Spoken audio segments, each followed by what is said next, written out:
Leader আমি বহুতো দেখিছোঁ, কিন্তু ৰাহুল গান্ধীৰ অৰাটো বেলেগ।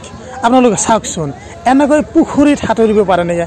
এনেকুৱা এগৰাকী ডাঙৰ লিডাৰ যিয়ে নেকি হয়তো অহা সময়ত দেশৰ প্ৰধানমন্ত্ৰী হ'বলৈ গৈ আছে, মানে মাঝিহঁতৰ লগত মাছ মাৰি আছে।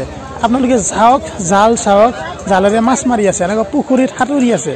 কিমান ধুনীয়া আৰু কিমান নম্ৰ, কিমান মানে ভদ্ৰ মানুহ হ'লে, কিমান মানে একদম শান্ত মানুহ হ'লে এনেকুৱা পুখুৰীত সাঁতুৰিব পাৰে, মানে মাঝিসকলৰ লগত মাছ মাৰিব পাৰে।